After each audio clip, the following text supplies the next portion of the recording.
안녕하세요. 오늘 여러분께서 보내주신 아주 흥미로운 뉴스 자료들, 이걸 가지고 한국을 둘러싼 국제관계의 주요 지점들을 한번 함께 파헤쳐 보겠습니다. 네, 안녕하세요. 이게 보니까 미국과의 무역 협상부터 시작해서요. 미국 내 우리 근로자 문제, 그리고 또 중국과의 외교적 움직임까지 정말 다양한 이야기가 담겨 있더라고요. 네, 정말 여러 현안들이 동시에 진행되고 있는 것 같습니다. 저희 목표는요, 이 복잡해 보이는 정보들 속에서 가장 중요한 맥락, 그리고 그 의미를 좀 건져 올리는 겁니다. 단순히 뉴스를 요약하는 걸 넘어서요, 이 사건들이 여러분께, 그리고 또 우리 한국에게 어떤 의미를 지니는지 좀 같이 깊이 생각해보는 그런 시간이 되었으면 합니다. 자, 그럼 바로 시작해 볼까요? 네, 좋습니다. 첫 번째로 주목할 소식은 역시 한미 무역 협상입니다.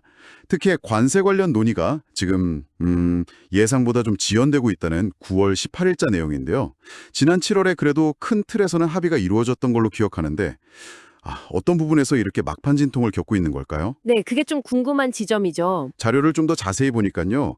그 3,500억 달러 규모의 투자기금 조건, 그리고 자동차 관세율의 구체적인 수치 조정 문제, 또 상당히 민감할 수 있는 환율 안정 조항 같은 이런 핵심적인 부분들에서 아직 딱 삽입점을 찾지 못하고 있는 것 같네요.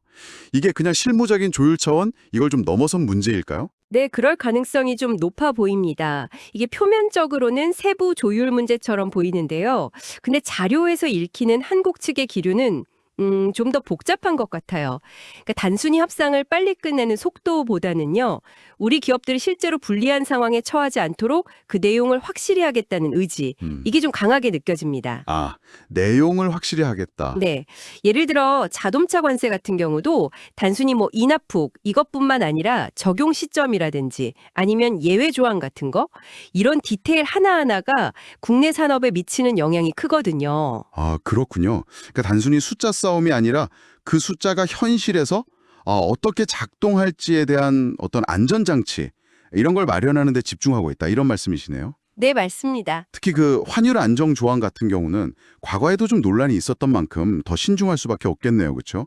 우리 경제가 워낙 환율 변동성에 민감하니까요. 맞습니다. 그 환율 안정 조항은 자칫하면 이게 통화 주권과 관련된 문제로 비화될 수도 있거든요. 그래서 양측 모두 매우 조심스럽게 접근할 수밖에 없는 거죠. 미국 입장에서는 뭐 자기네 무역 적자를 줄이려고 한국의 환율 정책에 어느 정도 좀 영향력을 확보하고 싶을 테고요. 한국으로서는 또 과도한 개입은 받아들이기 어렵다는 입장이겠죠. 이 부분에서 이견 조율이 쉽지 않아 보입니다. 네. 그 3,500억 달러 투자기금 조건은 좀 어떤가요? 이것도 규모가 상당한데 구체적으로 어떤 조건들 때문에 논의가 길어지는 걸까요? 혹시 자료에 좀 힌트 같은 게 있을까요? 자료에 뭐 명시적으로 딱 나온 건 아닌데요. 근데 추측을 좀 해보자면 예를 들어 투자 분야나 방식 아니면 그 투자 결정 과정에서 양국 간의 역할 분담 이런 부분에서 이견이 있을 수 있습니다. 예를 들면 미국 측은 뭐 특정 첨단 산업 분야 여기에 투자가 좀 집중되길 원할 수 있고요. 반면에 한국 측은 국내 경제 파급 효과가 큰 분야라든지 아니면 중소기업 지원과 연계된 투자 이런 걸 선호할 수도 있죠. 서로 원하는 분야가 좀 다를 수 있겠군요. 그렇죠. 또 이 기금 운용의 투명성 문제나 책임 소재 이런 부분도 상당히 민감한 쟁점이 될 수 있습니다. 단순히 돈을 모으는 것보다 어떻게, 어디에, 또 누구 책임 하에 쓰느냐 이게 더 중요하니까요. 듣고 보니 정말 간단한 문제가 아니네요, 이게.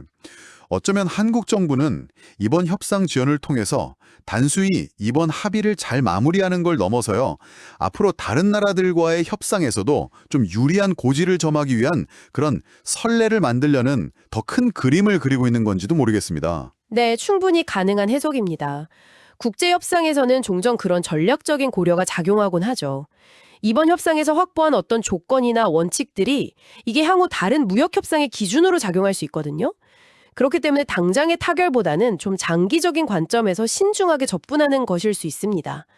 뭐랄까, 단기적인 성과에 연연하기보다는 국익을 극대화하려는 포석일 수 있다는 거죠. 그렇군요.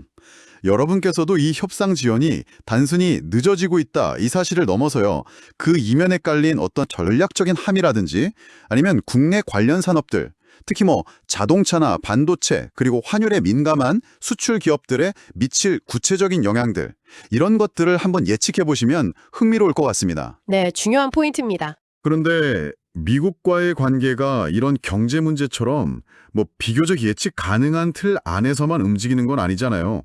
훨씬 더 직접적으로 우리 국민들의 안전과 인권에 관련된 좀 다소 충격적인 소식이 조지아주에서 들려왔습니다. 현지 배터리 공장에서 일하던 한국인 근로자 수백 명이 미국 이민 관세 단속국, 그러니까 IC죠. 여기에 의해서 구금되었고 우리 정부가 공식적으로 인권 침해 여부 조사에 착수했다는 내용입니다. 수백 명 규모라니 정말 놀라운데요. 네, 저도 이 소식 보고 좀 놀랐습니다. 상당히 이례적이고 큰 규모의 사건이죠. 자료를 보면 이게 단순히 불법 체류자 단속 차원, 이걸 넘어선 문제 제기가 이루어지고 있는 것 같아요. 예를 들면 체포나 구금 과정에서 적절한 통역 지원이라든지 변호인 접견권 보장 같은 이런 절차적 권리가 제대로 지켜지지 않았다는 주장이 나오고 있고요. 그리고 일부 근로자들의 기본적인 처우 문제까지 거론되고 있습니다. 구체적으로 어떤 문제들이 제기되고 있는 건가요? 예를 들어 통보 절차나 근로환경 같은 부분에서요. 수백 명이 갑자기 구금될 정도면 뭔가 좀 구조적인 문제가 있었던 건 아닐까? 이런 생각도 드는데요. 네, 자료에 따르면요. 그 단속 당일 현장에서 혼란이 상당했던 것으로 보입니다. 아무래도 언어 장벽 때문에 본인이 왜 체포되는지, 또 어떤 권리가 있는지 이런 걸 제대로 고지받지 못한 경우가 많았다는 증언들이 나오고 있고요. 언어 문제가 컸군요. 네, 또한 구금 시설의 환경이라든지 의료 접근성 이런 것에 대한 우려도 제기되고 있습니다. 더 근본적으로는 이분들이 대체 어떤 비자 상패로 어떤 조건에서 일하고 있었는지, 혹시 파견 업체나 고용 과정 자체에 문제는 없었는지 이런 것들도 중요한 조사 대상이 될 겁니다. 이게 단순히 이민법 위반 여부를 따지는 것을 넘어서요. 외국인 노동자의 기본적인 인권 보호 문제, 현지 법규 준수 여부, 그리고 또 이들을 고용한 기업의 책임 문제까지 아주 복합적으로 얽혀 있는 사안이라고 할 수 있습니다. 특히 해당 공장이 대규모 투자를 통해서 지어진 최첨단 시설이라는 점을 생각하면 이런 일이 발생했다는 것 자체가 상당히 의외죠. 네, 맞아요. 그렇다면 한국 정부의 조사는 좀 어떤 방향으로 진행될 걸로 보이나요? 단순히 사실 확인을 넘어서 어떤 조치를 취할 수 있을까요? 현재 정부는 우선 영사조력을 통해서 구금된 우리 국민들의 상황을 파악하고 법률 지원을 제공하는 한편에요. 미국 당국하고 관련 기업 측에 정확한 사실관계 확인과 공정한 절차 보장을 요구하고 있는 것으로 압니다. 만약 인권 침해 사실이 확인될 경우에는 당연히 외교 채널을 통해서 공식적으로 문제를 제기하고 재발 방지 대책 마련을 촉구할 것으로 보입니다. 또한 해당 기업의 책임 소재가 드러난다면 기업 측에도 시정 조치나 피해 보상 등을 요구할 수 있겠죠. 이 사건이 단순히 해당 근로자들의 인권 문제를 넘어서요. 한미 관계나 아니면 다른 해외 진출 기업들에게 미칠 영향도 있을 것 같습니다. 특히 요즘 미국 내 한국 기업들의 투자가 막 늘고 있는 상황이잖아요. 맞습니다. 이번 사건은 여러 가지 파급 효과를 낳을 수 있습니다. 우선 한미 관계에 좀 미묘한 긴장감을 유발할 수 있죠. 아무래도 미국 정부의 법 집행 과정에 대해서 한국 정부가 공식적으로 인권 문제를 제기하는 모양새니까요. 그렇죠. 또한 미국에 진출해 있거나 아니면 진출을 계획 중인 다른 한국 기업들에게도 어떤 경각심을 줄 수 있습니다. 현지 노동법규 준수나 외국인 근로자 관리에 더 신경 써야 하는구나, 이런 메시지를 주는 거죠. 잘못하면 기업 이미지에도 큰 타격을 줄 수 있으니까요. 어쩌면요. 그 미국과의 무역 협상 과정에서 이 문제가 하나의 변수로 작용할 수도 있지 않을까요? 이게 양국 간의 민감한 현안이 될 수 있으니 말이죠. 그럴 가능성도 배제할 수는 없습니다. 외교 무대에서는 종종 이렇게 서로 다른 사안들이 연잘되기도 하니까요. 하지만 제 생각에는 양국 모두 이 문제를 어떤 외교적 갈등으로 비화시키기보다는 법과 원칙에 따라서 좀 조용하고 신속하게 해결하려고 노력할 가능성이 더 높아 보입니다. 그럼에도 불구하고 이 사건은 타국에서 일하는 우리 국민의 안전과 권리 보호라는 중요한 과제를 다시 한번 상기시켜주는 계기가 될 것임은 분명합니다. 네, 정말 중요한 지적이십니다. 자, 이번에는 시선을 돌려서 중국과의 외교 무대로 한번 가보겠습니다. 조현 외교부 장관이 9월 17일부터 18일까지 중국을 방문해서 왕이 외교부장과 회담했다는 소식입니다. 이게 시기적으로 보면 한국의 새 정부 출범 이후 상당히 좀 이른 시점에 이루어진 고위급 교류인데요. 어떤 이야기들이 오갔을까요? 네, 이번 방문은 여러모로 중요한 의미를 갖습니다. 말씀하신 대로 새 정부 출범 이후 첫 한중 외교장관 회담이라는 점에서 양국 관계의 어떤 새로운 방향을 설정하는 계기가 될 수 있다는 점, 이게 우선 주목됩니다. 자료에 따르면 양측은 무역, 외교, 문화교류 등 다양한 분야에서 협력을 확대하고 특히 전략적 협력 동반자 관계를 더욱 강화해 나가기로 합의했다고 합니다. 전략적 협력 동반자 관계 강화. 이게 좀 외교적인 수사 같기도 한데 구체적으로 어떤 의미를 담고 있는 걸까요? 이전과 비교해서 어떤 변화를 좀 기대해 볼 수 있는 건가요? 좋은 질문입니다. 전략적 협력 동반자 관계라는 게 2008년에 설정된 양국 관계의 기본 틀인데요. 이걸 강화한다는 것은 단순히 기존 관계를 유지하는 것을 넘어서 더 높은 수준의 소통과 협력을 지향한다. 이런 의미로 해석할 수 있습니다. 더 높은 수준이요? 네. 예를 들어 경제 분야에서는 공급망 안정화라든지 아니면 첨단 기술 분야에서의 협력 방안 이런 걸 모색할 수 있고요. 외교적으로는 한반도 문제나 영내 평화와 안정 등 공동의 관심사에 대해서 더 긴밀하게 조율하겠다 이런 의지를 내포하는 거죠. 문화교류 활성화 같은 소프트 파워 측면에서의 협력 강화도 포함될 수 있고요. 그러니까 단순히 어떤 선언적인 의미를 넘어서 실질적인 협력 의제를 좀 구체화하고 심화시키겠다. 이런 의지로 읽어야 한다는 거군요. 네, 그렇게 볼 수 있습니다. 특히 자료를 보면 곧 있을 에이펙 정상회의 관련 논의도 있었다고 하던데 그 시진핑 주석의 참석 여부 같은 이런 민감한 사안에 대해서도 이야기가 오갔을까요? 네, 에이펙 정상회의는 다자 외교의 중요한 무대인 만큼 이에 대한 논의도 비중 있게 다뤄졌을 겁니다. 시진핑 주석의 참석 여부는 초미의 관심사인데요. 이에 대한 중국 측의 입장을 좀 확인하고 만약 참석한다면 한중 정상회담 개최 가능성 등에 대해서도 의견을 교환했을 가능성이 높습니다. 정상회담까지도요? 네.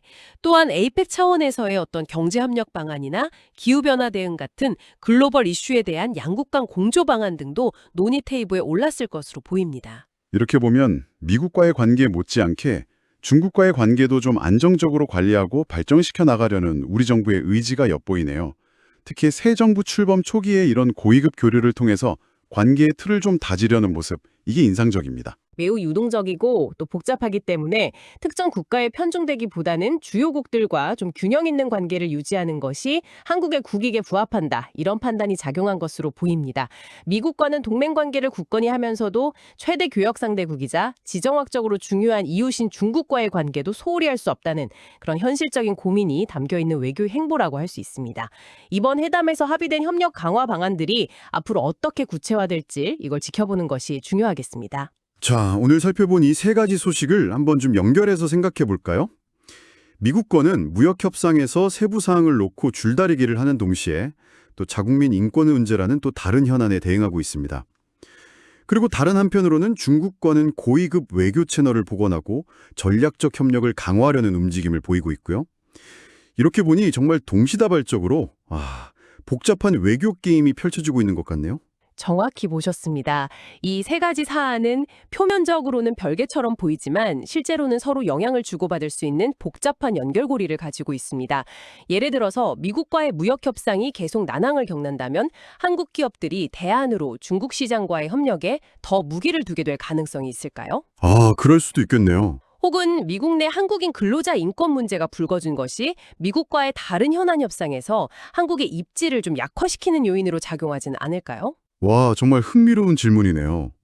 말씀하신 것처럼 무역 협상이 지연되면서 불확실성이 커지면 기업들 입장에서는 좀 안정적인 중국 시장과의 관계를 더 다지고 싶어 할 수 있겠군요. 그렇죠. 반대로 또 미국 입장에서는 한국 정부가 인권 문제를 제기하는 상황에서 무역 협상에서 더 강하게 밀어붙이기는 좀 부담스러울 수도 있고요.